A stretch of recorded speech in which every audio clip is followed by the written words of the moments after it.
Now, we obviously do take a good number of road trips in our house. We love them, but we take things very seriously. In particular, the snacks. That is something you've got to have tickety-boo anytime you're going on a road trip. So I wanted to show you something that I like to make to bring on a road trip, or maybe if you're not a road trip person, something you can have on hand for summer parties. And that is cheesy crackers. Not cheese and crackers, but there's gonna be cheese in these crackers, and I'm very excited about it. Okay. Now, I know some people are gonna be like, Mary, are you literally asking me to make crackers right now? Yes, I am. They're very simple. Don't worry, I'm here for you. Okay, so we're gonna get started and we're gonna use a food processor for these cheesy crackers. Now, I like using a food processor because these crackers are almost somewhere between a pastry cracker and a shortbread cookie, but savory. Very, very tasty, buttery, and wonderful. So into my food processor, I'm gonna add in a cup of all-purpose flour. Just plain old flour. If you wanted to go a little bit healthy, you could do whole wheat here, and that would actually work really well. Typically, if I'm switching out all-purpose for whole wheat, though, I try to find whole wheat pastry flour. You can usually get it at bulk food stores. Just doesn't have as much like gluten in it. It's a little bit lighter. Now, to lighten these up a little more and give them a bit more like melt in your mouthiness, which is always a good thing, I'm gonna add in 2 teaspoons of cornstarch. Now, cornstarch does a couple things. It doesn't really add browning, but again, it gives you that nice kind of shortbready kind of texture. It also helps these hold together nicely. So that's that 2 teaspoons in. I'm also gonna go in with just about a 1/4 teaspoon of salt. I am adding cheese straight into these crackers, and cheese is salty. So if I was maybe doing these without cheese, a little bit more salt would do the trick. If you wanted to here too, you could add in some like dry Italian seasoning, a little bit of pepper, if you wanna go fancy, but we're going very basic, because fun fact about me, I really like a basic cheese and cracker. A little bit of marbled cheese on a saltine. Ooh, baby, that's what I like. All right, I'm just gonna pulse that together. Perfect, that's just to mix all of those dry ingredients. So now I'm gonna add in the butter, because these are buttery, flaky crackers. So I've got 6 tablespoons of cold, unsalted butter here that I've just cut into little pats. If you buy your butter in stick form, just slice it into those. But if not, just cube it up however you wish. I'm just gonna toss those in, just kind of one by one around the flour, because I don't want them to stick together. You just want them to get nice and coated in that flour before you pulse that up. So toss that in. Then I'm gonna pop the lid on and give that just about, I'm gonna say 4 or 5 pulses. You're gonna wanna do more, but don't, because we're gonna keep pulsing. So 1, 2, 3, 4, 5. I'm gonna do 2 more, 6, 7, okay.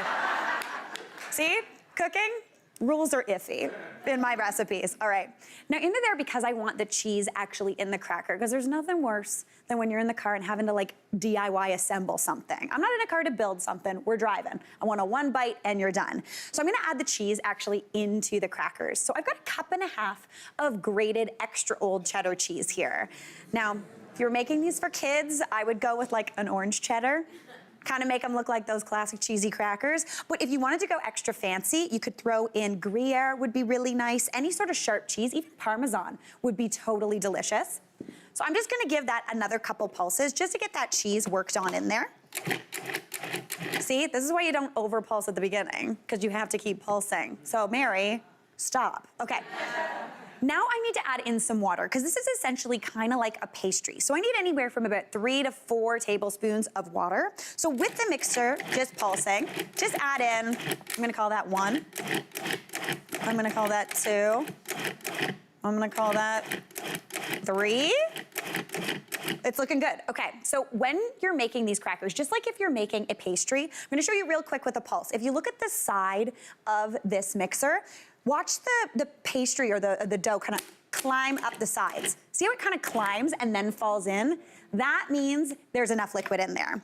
That's looking perfect.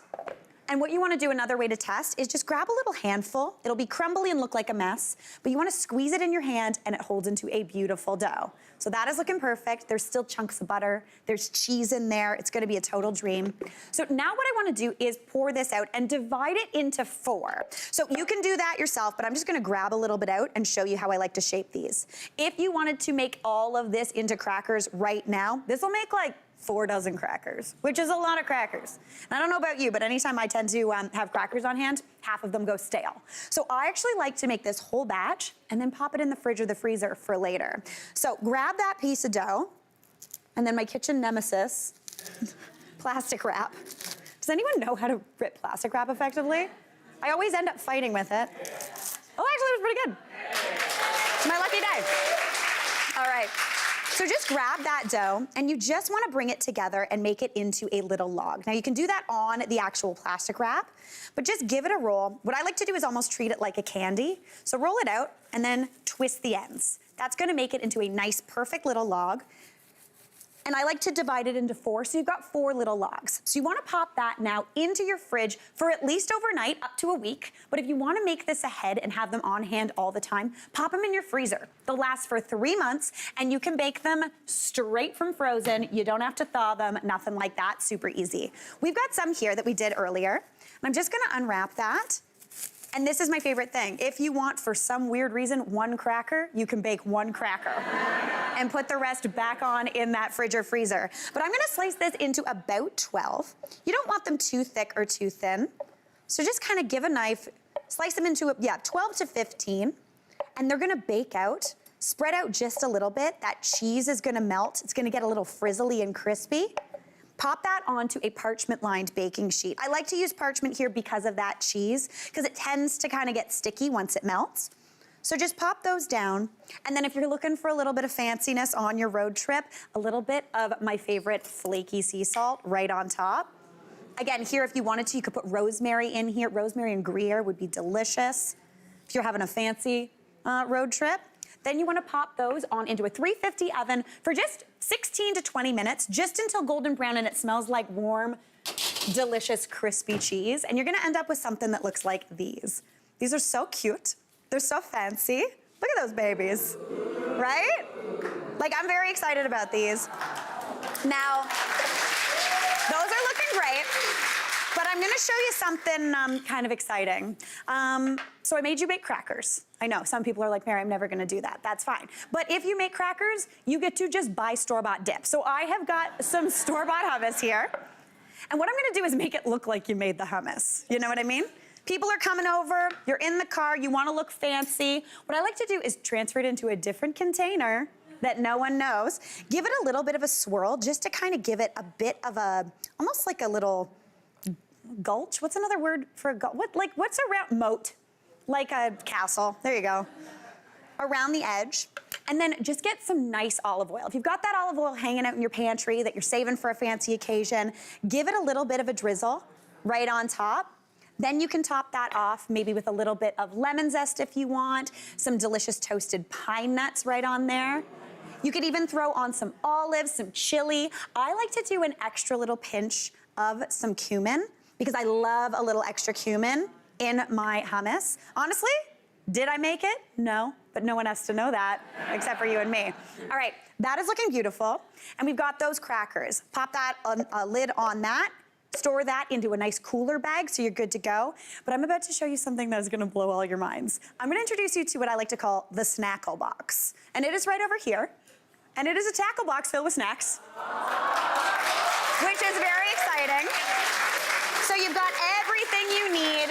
You've got all of your delicious, your fruits, your vegetables, your candy, just in case, some brownies.